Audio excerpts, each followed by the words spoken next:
ছাত্ৰ-ছাত্ৰীৰ মাজত বিতৰণৰ বাবে অনা 10,000তকৈ অধিক গছপুলি এতিয়া গ'ল ছাগলীৰ পেটত।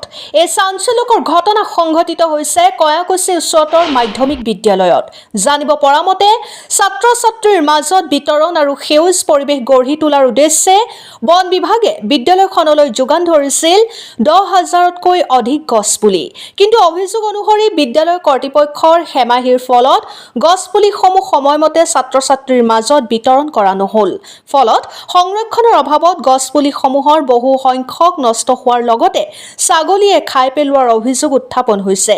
যি গছপুলি ছাত্ৰ-ছাত্ৰীৰ হাতত তুলি দি সেউজ ভৱিষ্যত গঢ়াৰ কথা আছিল, সেই গছপুলিৰে এতিয়া দেখা গৈছে এনে কৰুণ অৱস্থা। এই ঘটনাক কেন্দ্ৰ কৰি বিদ্যালয়খনৰ অধ্যক্ষ নজৰুল ইছলামৰ বিৰুদ্ধে হেমাহিৰ অভিযোগ উত্থাপন হৈছে। ইয়াৰ উপৰি বিদ্যালয়খনত কাম কৰা এগৰাকী শ্ৰমিকক মজুৰি প্ৰদান নকৰাৰো অভিযোগ উত্থাপন কৰিছে। এফালে চৰকাৰে সেউজ পৰিৱেশ গঢ়ি তোলাৰ বাবে বিভিন্ন পদক্ষেপ গ্ৰহণ কৰিছে, আনফালে ছাত্ৰ-ছাত্ৰীৰ বাবে যোগান ধৰা হাজাৰ হাজাৰ গছপুলিৰ অৱস্থা এয়া। ঘটনাটো উচিত তদন্ত কৰি দোষী ব্যক্তিৰ বিৰুদ্ধে ব্যৱস্থা গ্ৰহণৰ দাবী উত্থাপন কৰিছে সচেতন মহলে। ব্যুৰো ৰিপৰ্ট, বৰপেটা খবৰ। এই গলিয়া যেটো এটি ফৰেষ্টৰ পৰা দিছে ল'ৰা ছোৱালীৰ মাজত মানে বিতৰণ কৰি দিয়াৰ কাৰণে বিদ্যালয়ত ৰৈ আছে।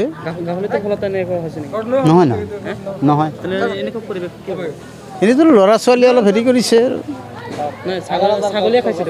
ছাগলীয়ে খোৱা নাই, ছাগলীয়ে তাৰমানে কি এতিয়া অলপ সময় মানে আহিছে। ছাগলীবিলাক মানে খেদি দিয়া হৈছে। সেইটো আমাৰ প্ৰিন্সিপাল ছাৰে ক'ব পাৰিব। মই আমি ফুল বাগিচাৰ আমি গ্ৰিল বনাইছিলোঁ। সেই গ্ৰিলৰ পইচা এতিয়ালৈকে দিয়া নাই। আপোনাৰ 8 বছৰমান হ'লে। আৰু দ্বিতীয়বাৰ গ্ৰিল স্কুলৰ দৰ্জা খিৰিকী বনাইছে, ৰূপচাৰ বনাইছে, এতিয়ালৈকে পইচা হিচাপ ক্লিয়াৰ কৰা নাই প্ৰিন্সিপালে। খালি তাৰিখ দি আছে, এতিয়ালৈকে পইচা পোৱা নাই। প্ৰিন্সিপালৰ নাম হৈছে নজৰুল ছাৰ। হয়, এইখন এই যে কয়াকুছি হাই ছেকেণ্ডেৰী স্কুল, জিয়াৰুল হক। 8 বছৰ আগতে কাম কৰিছোঁ, এইটো 15,000 টকা পোৱা নাই। পইচা দিব, হিচাপ পাছত কৰিব, পইচা পোৱা নাই সেনেকৈ কৈ আছে।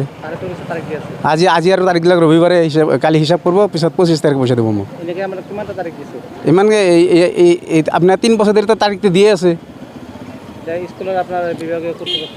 প্ৰতিভাকে কৈছোঁ, কমিটিক কৈছোঁ, কমিটি কৈছে আমি পাৰবা না, আমি তোমালোকে পইচা তুলি লৈ যাওঁ, আমি একো কৰিব নোৱাৰোঁ। প্ৰিন্সিপালক কৈছোঁ, প্ৰিন্সিপালে সেই প্ৰেচিডেণ্টক কৈছোঁ, প্ৰেচিডেণ্টেও নোৱাৰে।